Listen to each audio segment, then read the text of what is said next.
Good morning, everybody. I hope you're as excited and happy as I am. I've been watching the DNC, and this is by far the best convention I have ever witnessed. And I've been watching these things for years. We're going to talk about that this morning. We got some other breaking news. It is going to be really good. So fill your cups, grab a pen and paper. Hopefully, we'll have time for a roundtable at the end of the show. This should be good.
Good morning, everybody. Hit that thumbs up button right away. We want to get as many people in here to see it live because we're going to intentionally take a copyright strike today. I've got some good news for you. The last copyright strike we took, we disputed it and we won. It was over the clip I played for you in a previous show of Dick Nixon with his interview, the David Frost interviews. CBS tried to claim that they own that. They did not own that. They've never owned the copyright to that, but they did have that clip in a show, similar clip in a show that they had. So they said I violated, but I didn't pull it from them. I pulled it from the library. But we won. Look, here, look. Let me show you. I am so excited about this. Boom. We've got an old copyright strike from way back in 2022, but as far as the shows, nothing. We won our dispute. Yay! So, and that's no joke, folks. Google's very serious about that. They are very serious. I don't have a beef about that. I absolutely love that they protect people's intellectual property. The system's a bit draconian. The clip I'm going to show you today is going to immediately get me a copyright strike, and it is going to, I'm going to have to dispute it. I'm probably going to lose, but that's okay. For the reason I want you to hit the thumbs up button, long story, sorry, is I want to get as many people in here to see this live as possible, because what's going to end up happening is they're going to mute this section and they are going to make me cut it out of the replay. But you folks are going to get to see it live. So let's get as many people in here live as possible, because this has been really fantastic. This was really good. This is the first roll call I've ever seen like this. You know, normally a roll call is boring. It is. It's boring. You know, they go all 50 states, state to state to state to state. And, you know, they go, hey, and now we have with its an X number of, pick your state, delegates and Montana.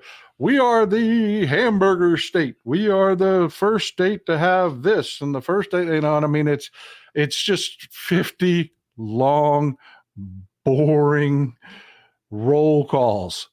That was not last night. This has changed. I'm telling you, Lizzie, everybody is saying this. It was fantastic. People are asking for for them to put out a playlist. This is the first roll call I've ever seen that had a DJ. It had a DJ. It was great. I mean, it was fantastic. You know, just state to state to state to state, nailing it. We've had some great speeches. The roll call was amazing. You just asked folks. I've got some clips of some of the speeches in here, but I got to tell you, folks, if you're not seeing this, if you haven't been watching it, you need to. Tonight's going to be really good. It's going to be really good. We're going to have Bill Clinton's going to be speaking, and that's going to be kind of interesting to see. Bill Clinton is 78 years old now. He's always been a fantastic orator, but he's 78 years old now. It's going to be really interesting to see if he still has that touch, if he still can move a crowd. Thank you for the support, Helen. I really appreciate you. I really do. Peter Campbell in the house, copyright strike insurance. Thank you. I appreciate it. Yeah, that's what I'm going to argue, fair use, because what I'm going to show you is actually a news clip where they're reporting on this happening. So I'm hoping I'll be able to argue it out in the long run and won't have to edit it out. We'll see. Tonight, we've got Tim Walz. Tim Walz, I love this picture. The right has lost its freaking minds about this picture. They say, I love this picture. Tell me this does not just absolutely personify how good you are feeling right now. Tell me this does not just absolutely, I love this picture. I do. I absolutely love this picture. And the right, of course, are just trying to say nasty things about it and trying to make nasty memes about it. But it's blowing up in their face because I don't know about you. That picture makes me feel good. It makes me feel good. And he's speaking tonight. It is going to be freaking awesome. Well, look, we've got 1,600 people in here so far. 1,600 of you get to see this clip. I hope they don't ding it because the DNC, props to the DNC. Donald Trump and the Republicans get cease and desist orders all the damn time because they use people's content without their permission, people that absolutely do not support them. I mean, you have had artist after artist after artist after artist and send cease and desist letters to the Trump campaign telling them, stop using our damn music. You are not entitled to use our music. Trump campaign usually ignores them, says, sue me, and uses it against their will. But kudos to the DNC. During that roll call, every state they had Tennessee, they played Dolly Parton's 9 to 5. Everybody went nuts. It was fantastic. Just every state, they had a different music clip. They licensed every single one of them. They put this together ahead of time and they licensed every single one of them. And every artist agreed. And not only did every artist agree, when they called Georgia, one of Georgia's favorite sons decided to perform his clip himself. And this happened.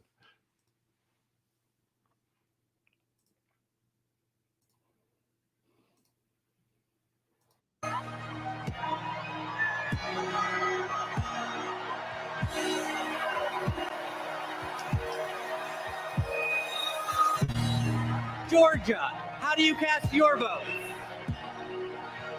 Get ready. Yeah! Ladies and gentlemen, we are here tonight to officially nominate Kamala Harris for president. Five, get out, another round of shots. DNC, turn out for what? Turn out for what? Hey, turn out for what? Yeah, turn out for what? Let's go. Turn out for what? Hey, everybody get your hands up. Hey, everybody get your hands up. Hey, everybody get your hands up. Now, say, we're not going back. We're not going back. We're not going back. We're not going back. D.P. Harris, give it a wall. D.P. Harris, give it a wall.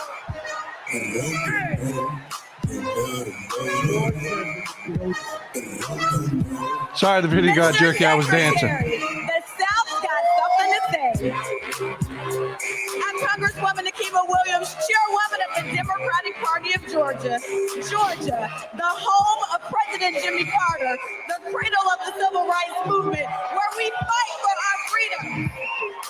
Extremists in Georgia are trying to silence our voices by kicking Georgians off both of the roles and making it harder to vote. But y'all, when we send Kamala Harris to the White House, she'll fight for our freedom to vote, our reproductive freedoms, and our freedom to thrive. In the spirit of good trouble, Georgia cast 123 votes for the next president of the United States, Kamala Harris.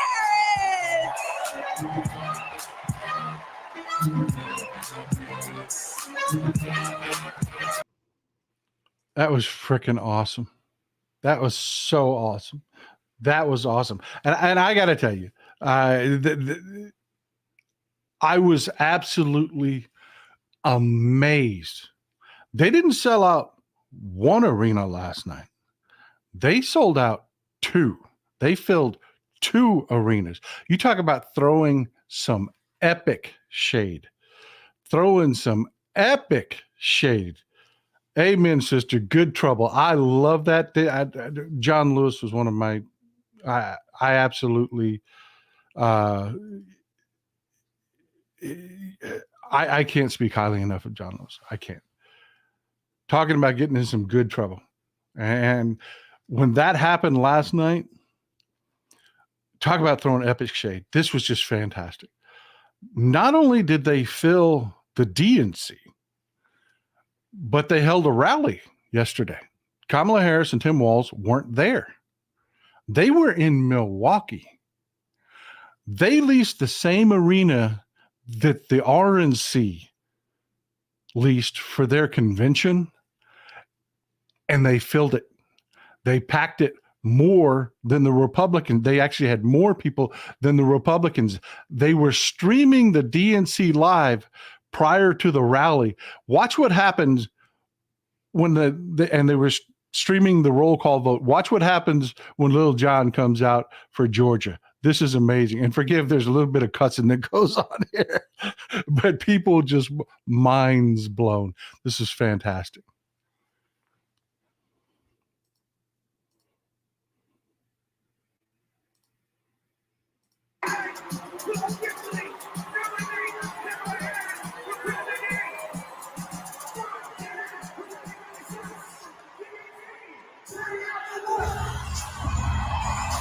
Holy shit!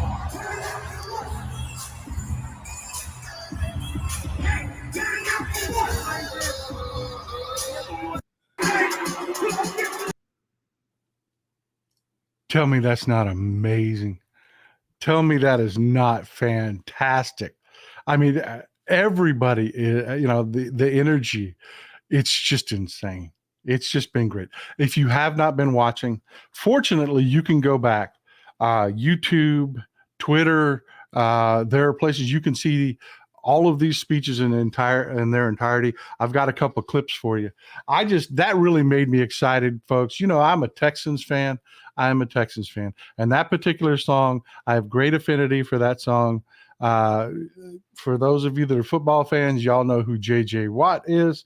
Brian Peachy in the house. The energy around the convention is contagious. President Harris sounds good to me. Amen. Amen. The speeches have been amazing. Michelle Obama killed it. Raphael Warnock's speech, insane.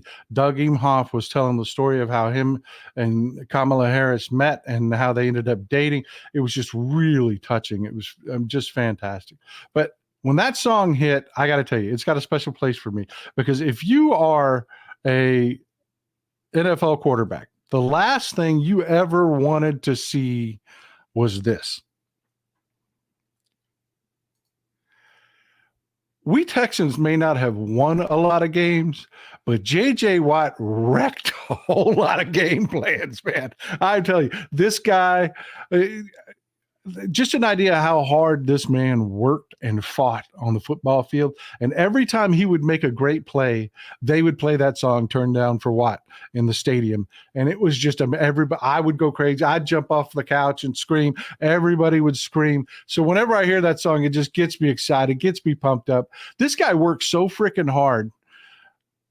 He literally tore his groin muscle from his skeleton. He tore his pectoral muscle from his own skeleton. Had to have it surgically reattached because he played that hard. He fought that hard. That was the kind of excitement that we would that just, I mean, it's been amazing. It's just been amazing. That's right, Theo. Turn down for what? I'm telling you, it has just been amazing. Had Doug Emhoff, like I said, gave a great speech. Just a great speech. It was really fantastic, really touching.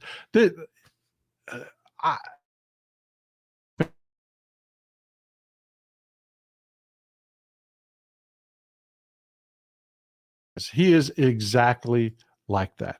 He just lights up a room. That smile is contagious. He's genuine. He is sincere. Just fun to listen to, fun to talk to. Just all around great guy.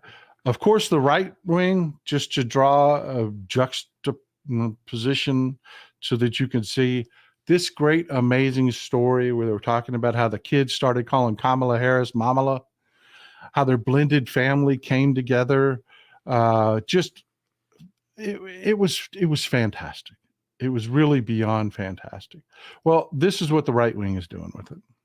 They went and found the most, and they had people in the audience that were right wing trash, that were there just looking for pictures. They went and tried to find the most unflattering pictures they could find. They've got Ella Imhoff here wearing a Walls cap. And they're saying that that's somehow weird that Doug Emhoff has his arm around his own daughter, talking to his son. And then they found the most, unflattering pictures of her they could find, and they're just attacking his daughter. That's the right wing for you, folks.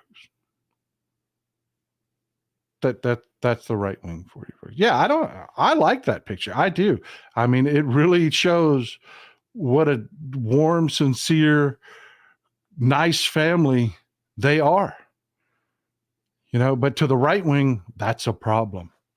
That's a problem. They're just nuts, man. They're just nuts.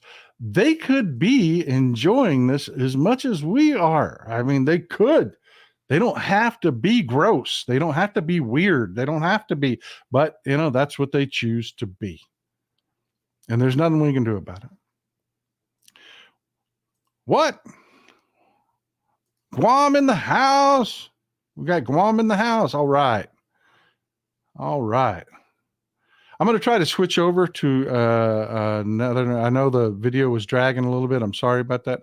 I'm going to try to switch over, see if I can get a little better feed for you. I've been avoiding using this because we had a hurricane here. Well, it's Texas, so our infrastructure has not been repaired yet. So I haven't been using this system for the show, but let's give it a shot. Let's see if we can switch over.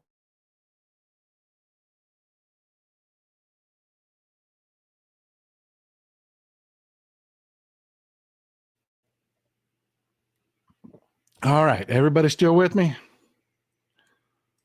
Should be running a little bit faster than what we had on the other system. We all good? Arizona in the house. All right. We had some great speeches, and I'd love to hear who you thought were fantastic. I loved Raphael Warnock. And I got a couple of clips from him. There were so many good speeches. There were, and I can't play clips from all of them, but I got to tell you, this is one of the better ones. This is Raphael Warnock, just a little part of his speech. I recommend going back, and like I said, you can find these on YouTube. You can find these on Twitter. You can find you can find them in their entirety. There have been so many amazing speeches. It's just been incredible. But here's Raphael Warnock. I need my neighbor's children to be okay so that my children will be okay. I need all of my neighbor's children to be okay. Poor inner city children in Atlanta and poor children of Appalachia. I need the poor children of Israel and the poor children of Gaza. I need Israelis and Palestinians.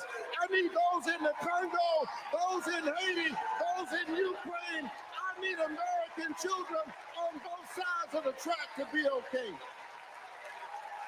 Because we are all God's children. And so let's stay together. Let's work together. Let's organize together. Let's pray together. Let's stand together. Let's heal the land. God bless you. Keep the faith. Keep looking up. Raphael Warnock, I got to tell you, I do not know why he is not front and center more often. He is an amazing orator. I've listened to him speak several times, and any chance you get to hear Raphael Warnock speak, he was a pastor. He is amazingly adept at speaking before crowds. He's a tremendous orator. His speeches are fantastic. Highly recommend you go back and watch. Here's another clip from his speech. Anyways, here you go. We're not going back. We're not going back because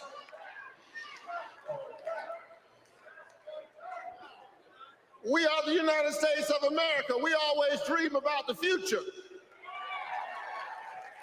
And so forward on women's reproductive rights, because we believe that a patient's room is too small and cramped a space for a woman, her doctor, and the United States government. That's too many people in the room. Boom. Forward on worker rights. Because most people do not mind working. They just want to share in the prosperity that they are creating for others. Forward on voting rights. Forward on affordable housing and access to health care. We are moving forward.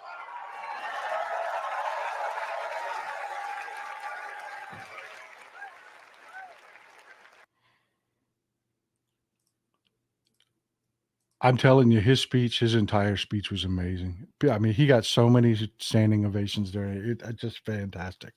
There were so many good. I'm telling you, folks, tune in. If you haven't been, tune in. Ask, we've got our community here in the chat. They'll tell you.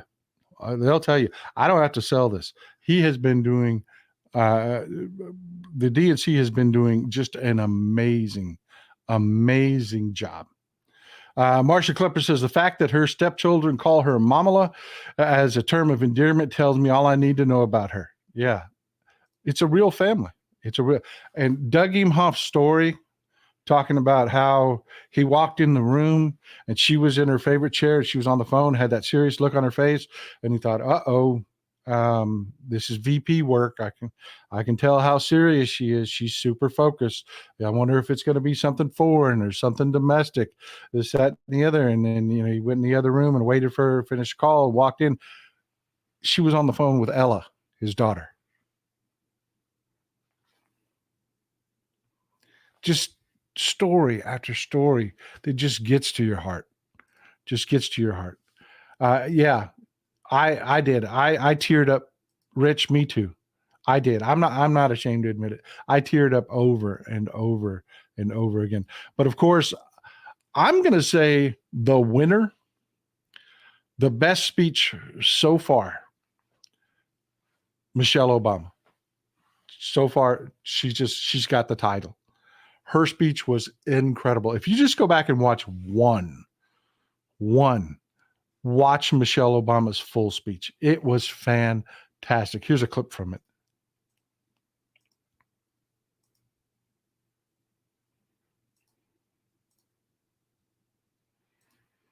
She understands that most of us will never be afforded the grace of failing forward.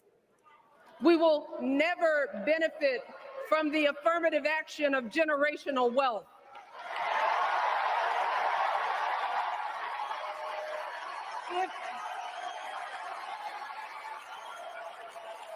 If we bankrupt a business or choke in a crisis, we don't get a second, third, or fourth chance. If things don't go our way, we don't have the luxury of whining or cheating others to get further ahead. No. We don't get to change the rules so we always win. If we see a mountain in front of us, we don't expect there to be an escalator waiting to take us to the top. No. We put our heads down. We get to work. In America, we do something. And her entire speech was fire. Absolutely fire. I mean, it was uplifting. And then she punched Donald Trump in the face 10 times easy. It was fantastic. And the greatest part was everything she said. She went back to real examples of things that got said. Exactly. Do something. Do something. Her and Barack Obama's speeches were both variants on the same theme. Don't boo, vote. I absolutely 100% loved it. I'll recap that in a second. I got a couple of clips from Barack Obama. Excellent speech. I loved what he said coming in. He said, I've got to be the only person in the Democratic Party stupid enough to follow Michelle Obama because she just nailed it. And she had a fantastic line about Donald Trump being intimidated by two educated, successful Black people. She had a great line about he's trying to get a black job that was just fantastic. Just fantastic. On healthcare, we should all be proud of the enormous progress that we've made through the Affordable Care Act, providing millions of people access to affordable coverage, protecting millions more from unscrupulous insurance practices. I've noticed, by the way, that since it's become popular, they don't call it Obamacare no more.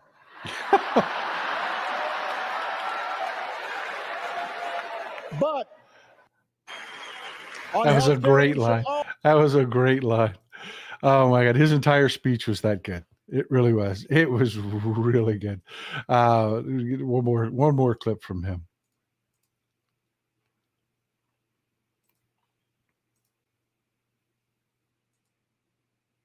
Here's a 78-year-old billionaire who has not stopped whining about his problems since he rode down his golden escalator 9 years ago. It has been a constant stream of gripes and grievances that's actually been getting worse now that he's afraid of losing the Kamala. There's the childish nicknames, the crazy conspiracy theories, this weird obsession with crowd sizes.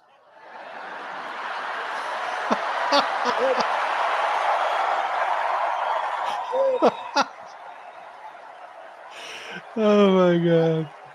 It just goes on and on and on.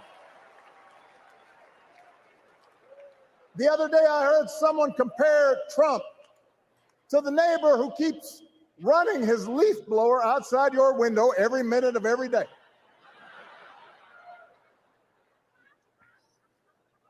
Now, from a neighbor, that's exhausting. From a president, it's just dangerous. That was a great clip. And his entire speech was like that. He would lighten it up. He would make you laugh. He would make you happy. He really would. It was really good. But then he would hit you with something serious. And I really loved the theme. I really loved the theme of both him and Michelle's speeches. They were fantastic. They were really, really fantastic. Crowd sizes. And I love the accordion hands thing he did. Crowd sizes don't win elections. Hope doesn't win elections. Excitement doesn't win elections. Votes win elections. And I have to tell you, they both laid it out perfectly. Perfectly. You have to take that excitement and you have to do something.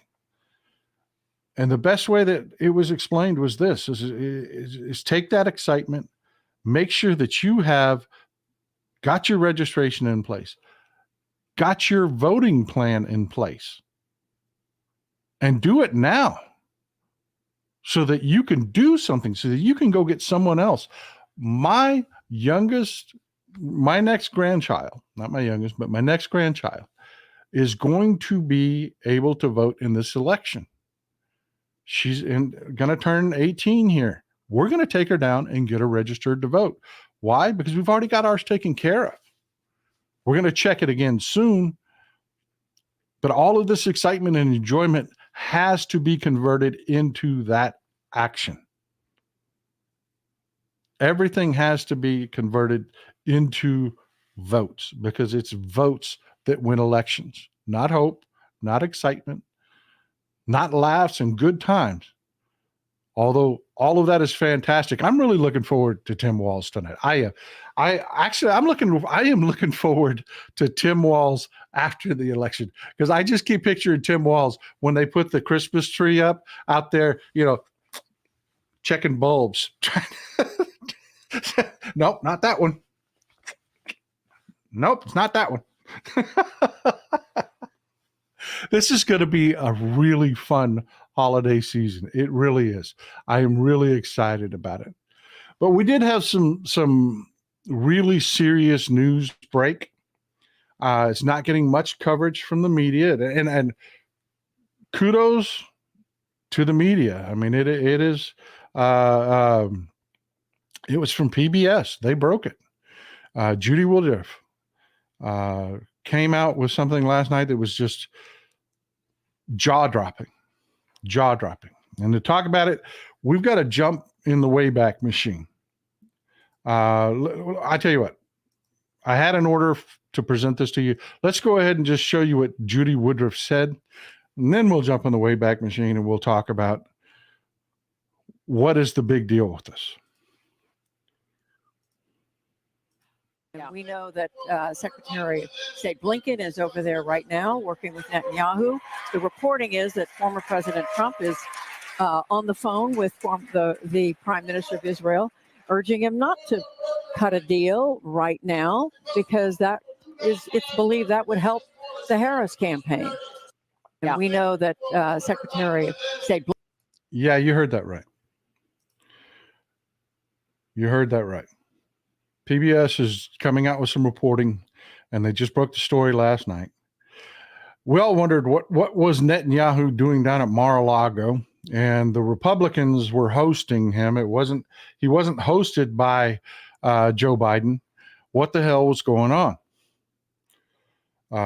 Turns out Donald Trump, just like he did with the border deal, has killed the peace deal in Gaza that they've been working so hard to get. Donald Trump is pressuring Netanyahu to hold off on making any kind of deal because he thinks it helps him, his failing campaign. And he doesn't want anything to help the Kamala Harris campaign. He's actually letting people die.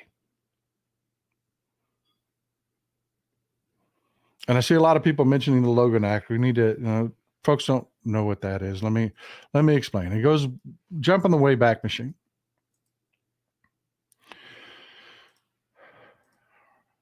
When we were forming up our government after the revolution, two of the factions were led by Alexander Hamilton and Thomas Jefferson.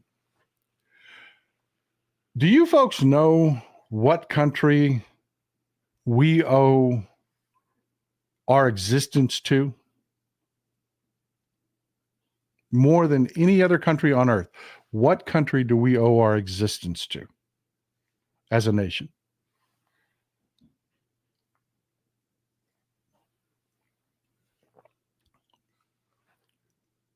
Amen. That's why I love you people. You get it. France. Absolutely right. Not England, France. We won our independence from England. Thomas Jefferson spent about 5 years in France and he came back. And after our revolution, much like the Republicans today and their love for Putin, you had Alexander Hamilton and his Federalists. And a lot of people, they revere the Federalists because we ended up with a federal form of government. Folks, I hate to tell you, just about every complaint lodged about the Federalists at the time have come true. Now, I'm not attacking, what came out of the Federalist Papers and where we ended up. Don't get me wrong. But these were very, very imperfect people that had a lot of bad ideas, and they are very revered. And a lot of people don't get into the minutia of the history. After our revolution, Alexander Hamilton was like, hey, let's suck back up to England. We have close ties to England. Our colonies came from England. We should really, really, really, just get back in bed with the British. And of course, you had Thomas Jefferson, who was very much in the camp of, no, you dance with the one that brung you. And the only reason we are a free nation is France. And France and England are at odds. No, we do not need to jump back in to bed with the British. And Alexander Hamilton won that debate, and the Federalists won that debate. In 1794, they sent, y'all have heard of Chief Justice John Jay. They sent John Jay to negotiate a deal with the British, and they signed a treaty. Again, just as a side note, a lot of people forget that right after our revolution, the French had a revolution. The British were in full freak-out mode because the guillotines came out. Folks, monarchies were still running things. They just were. Hell, even Mexico flirted with a monarchy for a while, briefly. The monarchies still had huge power. They did up until the 1900s. And the British and the Germans, everyone, the Russian, everyone were in full freak out mode over the French Revolution because they were cutting off heads. So the British said, hey, let's make a deal with our former colony. We don't need the French to have growth and a healthy economy and trade and what. Let's cut that off and let's suck up to our former colony. And of course, you had Alexander Hamilton and his crew that were like, yeah, baby, let's make some money. It doesn't matter that you were oppressing us and we just had to literally fight you for our freedom. Money, baby, money. And they signed the Jay Treaty of 1794, which royally pissed the French off. I mean, royally pissed the French off because they're like, hey, you remember a couple of years ago, nobody was standing with you and you were going to lose? It was our Navy that broke open your ports. It was us that trained your troops. We're the ones that supported you. We're the ones that brung you. And you're going to screw us? And they were pissed. And we went into a quasi-war with France over this. No kidding. We were shooting at each other down in the Caribbean. It was a big frickin' deal. Well, there was a Quaker and if you know anything about Quakers, he was from Pennsylvania, who was a pacifist. And he just did not believe in any more war. None. Just no war. So he went to France and worked out a peace deal, and he was successful. The guy's name was George Logan. This is George Logan.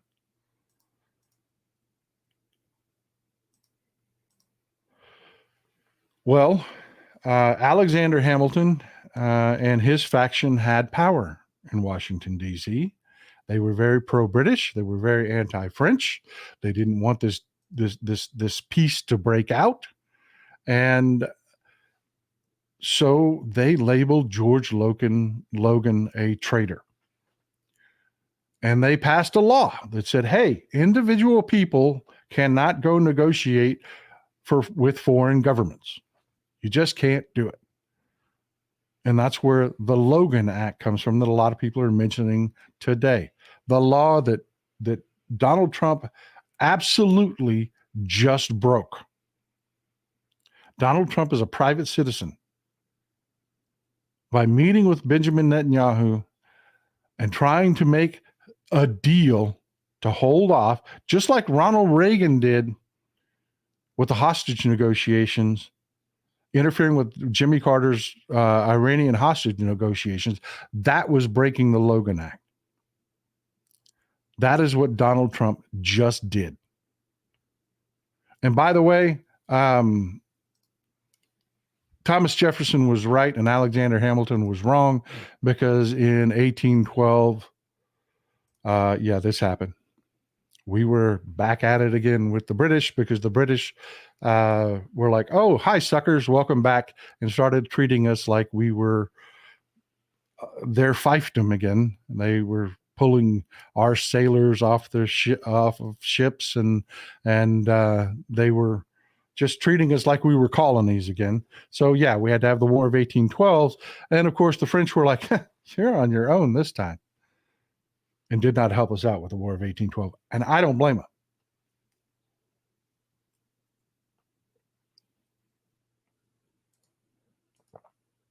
Amen. If you've never heard the 1812 Overture, I'm sure you've heard it, you just may not know it's the 1812 Overture.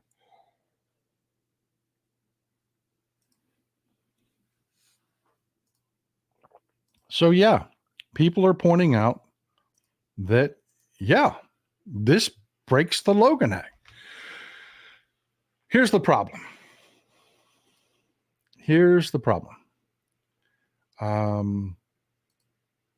The way the Logan Act is written, it's really, really, really, really freaking hard to prosecute somebody. That's where I'm going, Antonia. It is going to be up to us to hold Donald Trump accountable for this. No one has been ever prosecuted for breaking the Logan Act. Several people have been caught. Again, Ronald Reagan in the 1980 election, Donald Trump today. If you go out, if you just do a search for the Logan Act, you can see example after example after example. That's what I'm getting at, Mr. Knudsen. Thank you so much for the support. Our friends from Norway here want to know what is the punishment for breaking the Logan Act. It doesn't matter. No one's ever been prosecuted because of the way the law is written. It's virtually impossible to prosecute somebody.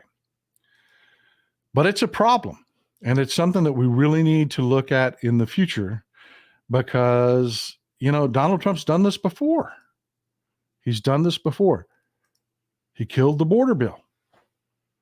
He absolutely killed the border bill because he didn't want, Biden was our candidate at the time. President Biden was our candidate at the time. And Donald Trump didn't want President Biden to have a win. Donald Trump knew his campaign was struggling. It wasn't taking off. It's the same old, tired shtick. And everybody's done with it. Just done with it. So he killed the border bill. Why? Because of this. Vladimir Putin and his militarized immigration. I told you, this is not an old story. This is not an old story. This is from July 23rd. Yes, we have a new caravan organized by the Russians at Mexico's southern border down in Chiapas. And press has gone down to talk to them. And they've interviewed them. And they said, what's your goal? What are you trying to do? And they just blatantly said, our goal is to get to the U.S. border before the November election.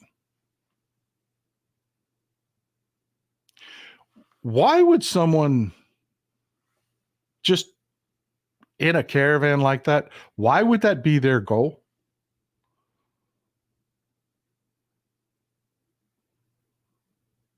Why would they answer that question that way? I mean, I want you to think about it. Does that make sense?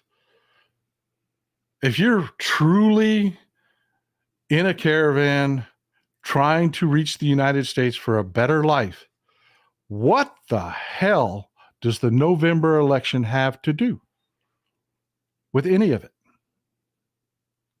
And why do you need to get there before the election? Because exactly, Jordan, because it's Putin's caravan. It is Putin's caravan. It is weaponized immigration. That is what it's all about. That's why they killed the border bill. Because they want to use immigration in the election to attack Democrats. We know what it is. We see it. It is failing. It is 100% failing. We see it. We know what it is. It's not the only thing that's happening, and I want to talk about this because Donald Trump's interference here has actually opened it up for me to talk about. You know, I've avoided talking about Gaza quite a bit because this latest round, you know, I've supported the Palestinian people for decades. I've been a strong ally of Israel for decades. You know, as in Raphael Warnock's speech, we need the children of Israel to be safe and healthy and happy. We need the children of Palestine to be safe and healthy and happy. But too little of what's going on is geared towards that. So I want to give you a little bit of background for me. Like, first of all, this is going on at the DNC.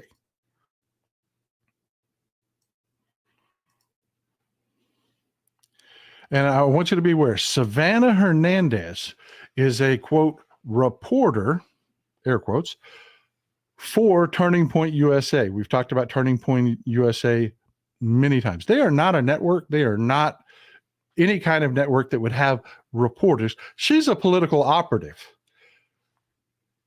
bringing you this video that the right very much wants you to see. Every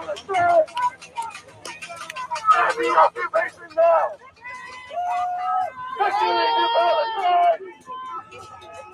Every occupation now! Now, I don't know if you can tell by the voice, but it's pretty damn obvious to me that is a white boy screaming. They didn't do this at Mar-a-Lago. They didn't. When Benjamin Netanyahu was down at Mar-a-Lago, they didn't do it. They didn't do this at the RNC, at the Republican National Convention. They're doing this outside. That's the outer security perimeter of the DNC, the Democratic National Convention. They're all wearing masks so that you can't see who they are, and you can tell by the guy screaming, "That is a white boy." I know a white boy when I hear one. That is a white boy. And they had people from Turning Point USA there to film it so that they can bring you this video. Why? Why are they only at Democratic Party events? Why did these people only jump on stage when a Democrat's talking? Because it's part of their militarized strategy. I told you when all of this happened after October 7th, I said, look, folks, be careful. Be careful. They are going after people on social media platforms. Anybody that says anything negative about Israel, they were elevating their posts, and they were creating a false, fake, astroturf frickin' narrative. And I said, look, I'm not going to participate in it. I'm not, because if you say anything about that happening, they try to label, despite decades of support for the Palestinian people, they immediately tried to label me as anti-Palestinian. And anytime I criticized Israel, they were so hot that, they tried to accuse me of being anti-Israel. And you folks know, you've been around, you folks that have been around know I want good things for the Palestinian people, and I am also a strong supporter of our ally, Israel. These things are not diametrically opposing to each other unless you are part of the problem. And that's what I want to get into. I want to talk about the dialogue that came out and some of the things. I've touched on this before. This is Omar Shakir. I'm going to solve the Gaza crisis for you right now in the next few minutes. Pay attention. This is Omar Shakir. Who's Omar Shakir? He's the guy that coined the phrase that Gaza is an open-air prison. Omar Shakir, as you can tell, he does pretty well for himself. He writes for Human Rights Watch. Human Rights Watch is an NGO.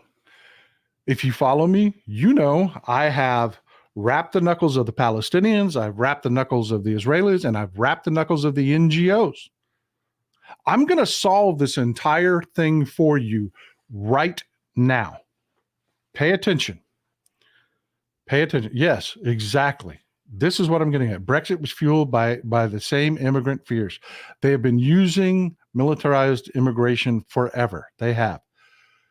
This Gaza situation, they have been using it forever. So let's go group to group to group to group.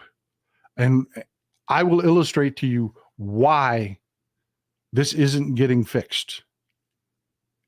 And we're going to spot the bad actors here. Who benefits from peace?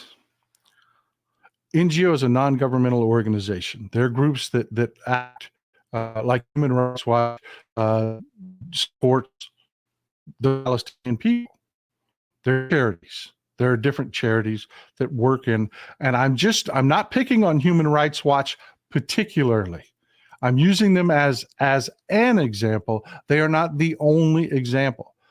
All of these charities work that way. And we're going to go from group to group to group. Don't worry. If you're mad at somebody, we're going to get to them and we're going to talk bad about them too. Okay? So stick with me. We are going to solve this now. And Donald Trump opened the door for it. He's interfering with peace. So that leads to the question, who loses if there's peace? Which is the mirror opposite question of why is there always war there? Who loses if there's peace? Well, let's follow the money. We'll start with the NGOs, all of them. I'm going to use Human Rights Watch as an example, but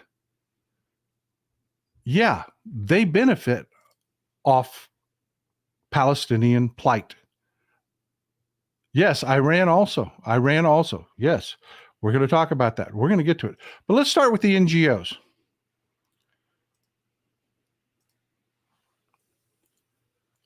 This is the director up until 2022. He just stepped down. They've got a new director now, but that's Kenneth Ross. What's important about Kenneth Ross?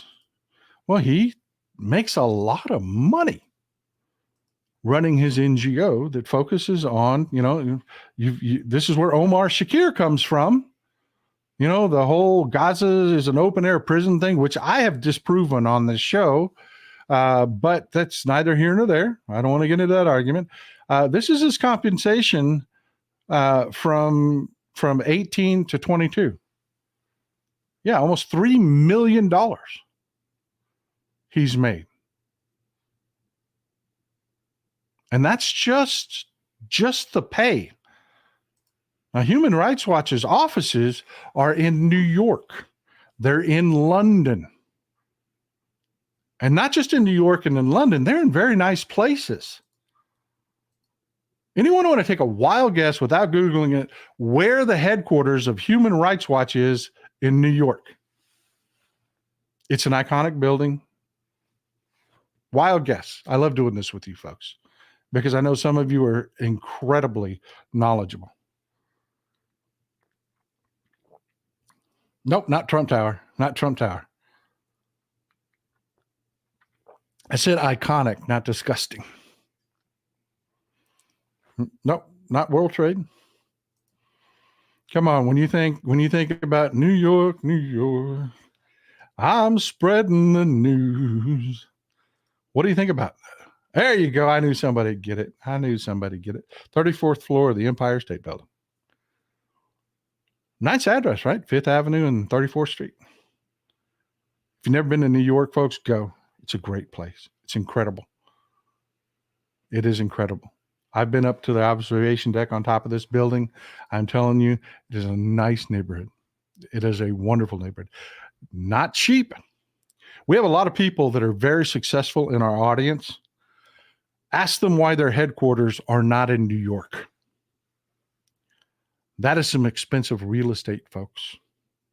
And that's a nice life. It's a good gig if you can get it. If you can run an NGO, it's a great gig. You can make millions of dollars. You can live in the best places. This is Human Rights Watch headquarters in London, one of the nicest neighborhoods. It's called Audrey House. One of the nicest neighborhoods in London. How cool would that be, right? How cool would that be?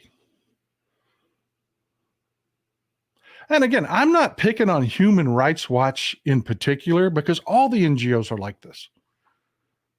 What happens to Human Rights Watch if peace breaks out?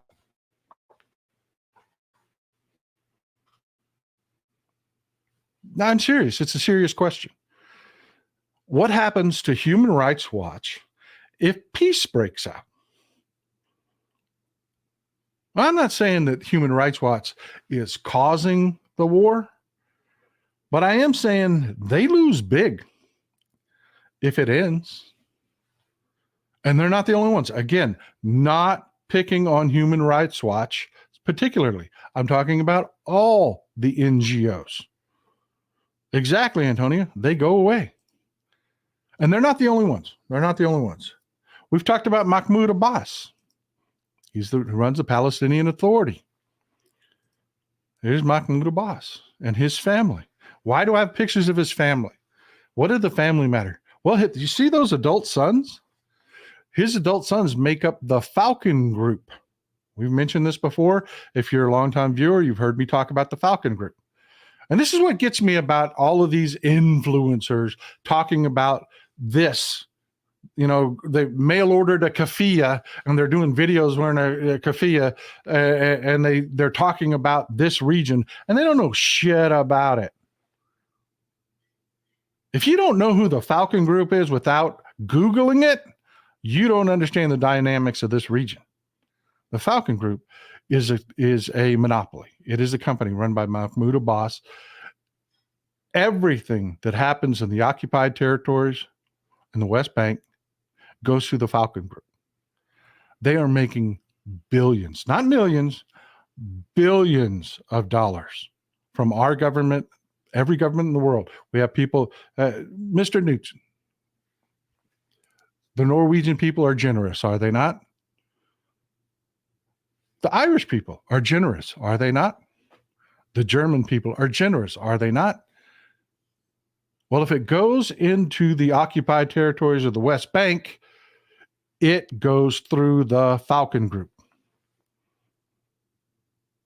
That's where they make their money. Put a pin in that. Put a pin in that.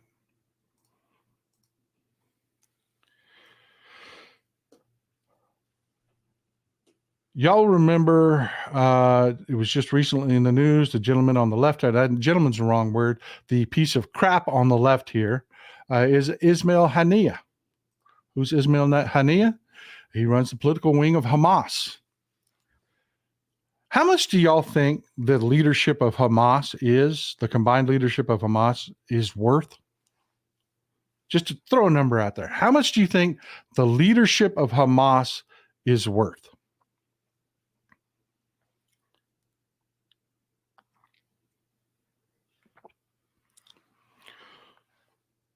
Not just billions, $11 billion. Close guess there, my friend. It was $11 billion. Ismail Haniyeh, the man standing there on the left, was worth billions. Where did his money come from? Well, the same place Mahmoud Abbas's money comes from. Anything that goes into Gaza, Hamas takes a minimum of 20%. So all of those NGOs that make money that we support because they show us all the terrible things that are happening, 20% goes to Hamas. And, you know, he's standing there. This is not a secret, folks. Yes, and he is dead. He is dead. The Israelis just killed him. And that caused an earthquake to go through, because these people going all the way back. And by the way, he's pictured here with Sheikh Hamad bin Khalifa Al Thani, the emir of Qatar. Yeah, the head of Hamas's political wing is here with the emir of Qatar. People know who they are. They know where their money comes from. Yasser Arafat, for you people that are old folks like me, Yasser Arafat died a billionaire back in the day. I mean, he died a while ago. He was a billionaire when he died. Okay, I've talked about the Palestinians. I've talked about the NGOs. Let's talk about Israel.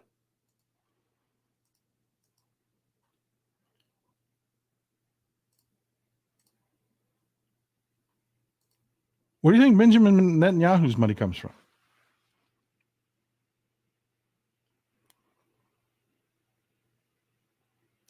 Why the hell does Israel need Benjamin Netanyahu if there's peace?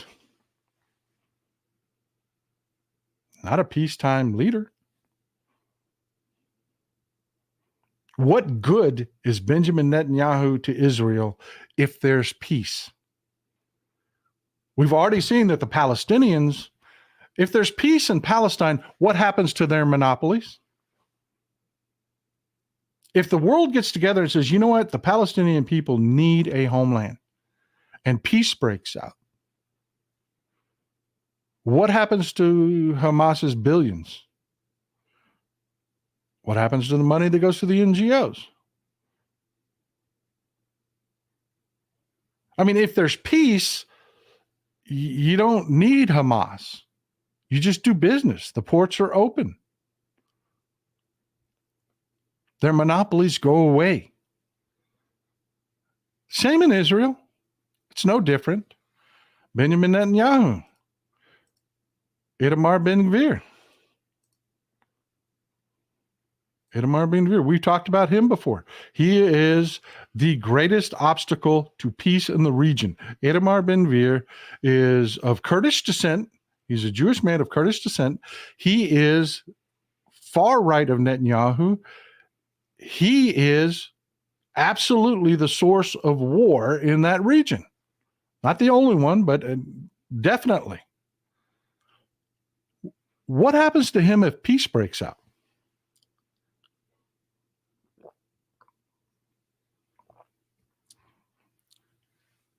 What happens to the right side of Israel's government if peace breaks out?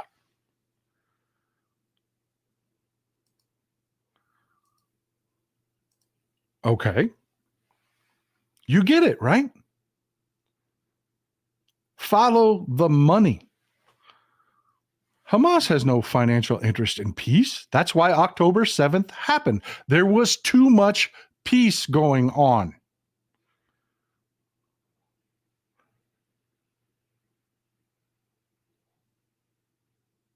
The NGOs don't want peace.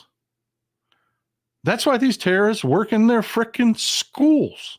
That's why they publish from mouthpiece. Omar Shakir is the mouthpiece for Hamas. And Human Rights Watch absolutely publishes. That's why you heard the term Gaza is an open-air prison. when it isn't, it wasn't. Folks, when October 7th broke out, there were Americans caught there because people travel in and out of Gaza. You remember that? Negotiating to get the Americans out? Because people were traveling in and out. That doesn't happen in prisons. Prisons don't have fishing fleets, folks. Prisons don't have five-star restaurants. Gaza had all of that before October 7th.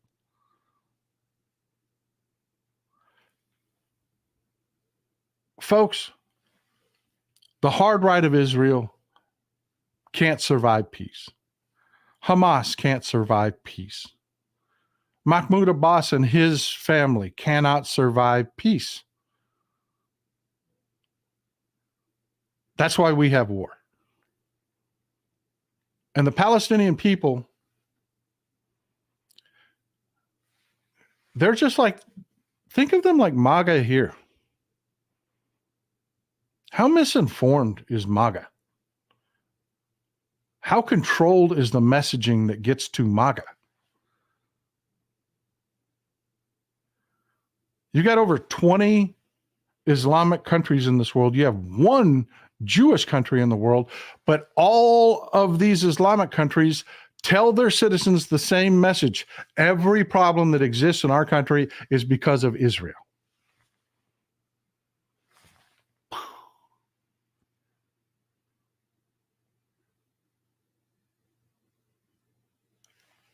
They all have to go. And that's what Kamala Harris represents. No, she has no fealty to the hard right of Israel. None whatsoever. The Republicans do. That's why the Republicans are hosting Benjamin Netanyahu down at Mar-a-Lago and breaking the Logan Act to try to keep the peace going on. Or pardon me, trying to keep the war going on, trying to keep peace. Yeah. And Hamas, they're not fighting for the Palestinian people. They've got a monopoly. They're making bank. Their top leaders are billionaires. The ones below that are multimillionaires. The ones below that, they're making bank too. All the way down till you get to the dumbass that hears the propaganda. You want to solve the problem in Gaza? And it's really simple. Get rid of the NGOs, get rid of Hamas, get rid of the Palestinian Authority, and get rid of the Israeli right wing, and peace will flourish. Let me tell you something, folks. I would invite you, go back to, there used to be Jewish people that lived in Gaza, right alongside the Palestinians. Hamas kicked them out.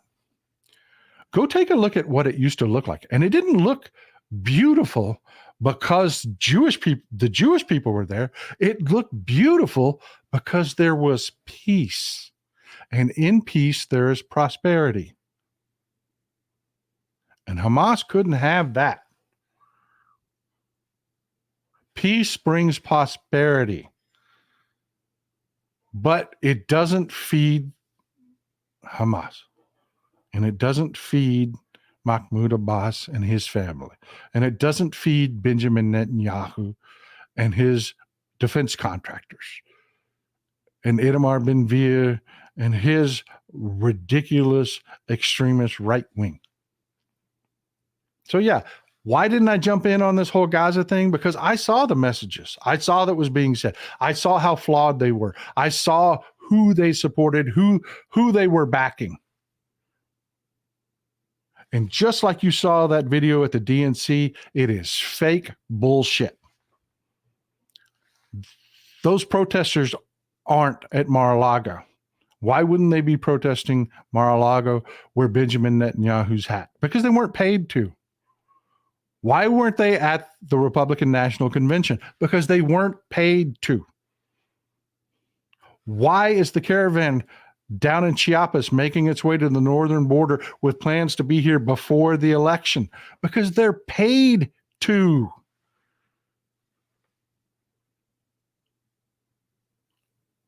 And who makes the most off of all of this? It's not Hamas. It's not Netanyahu. It's not Mahmoud Abbas. It's not the Emir of Qatar. It is not the Saudis. It is not our defense contractors. It is not who makes the most off of all of this.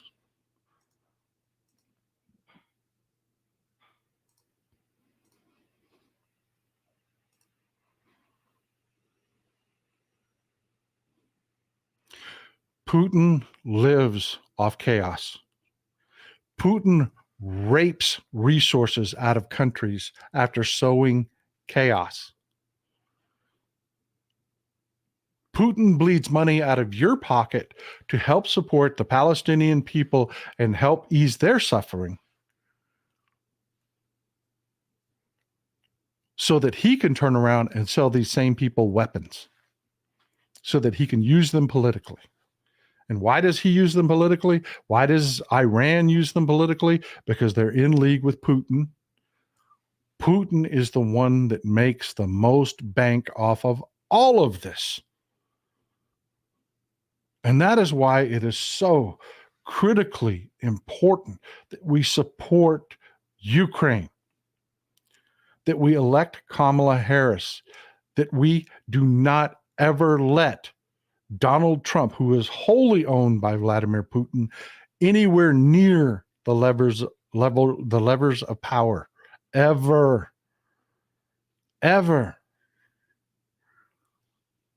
Folks, I'm going to make a prediction for you that near the end or just after Kamala Harris's second term, the Palestinian situation is solved. They will have their own country. They will have their own government. Hamas will be gone. And we'll have a future of peace and prosperity.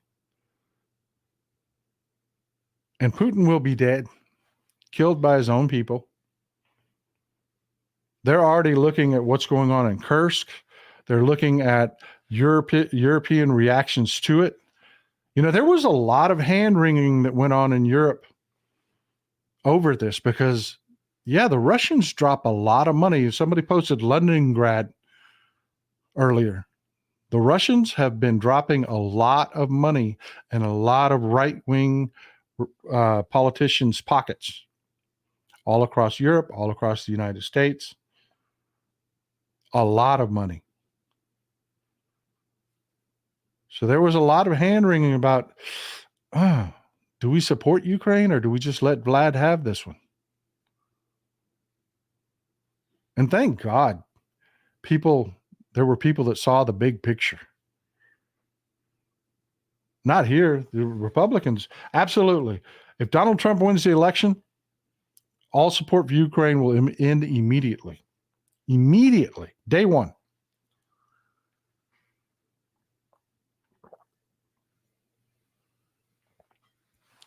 Chaos in the Middle East will reign.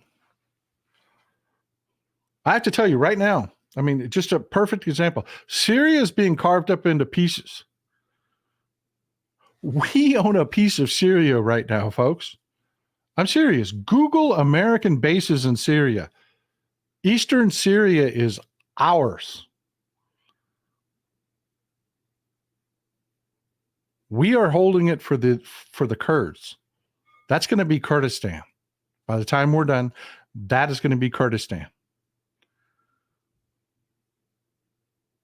If we keep going and we don't let Donald Trump interfere with peace negotiations, if we take that joy, that excitement, everything that's going on, and we convert that to votes into something real, we get real things back. We get peace. And if you're at work, you may want to turn the sound down because I'm about to tell you exactly how I feel about this. Fuck Benjamin Netanyahu. Fuck Mahmoud Abbas. Fuck Hamas. Fuck Vladimir Putin.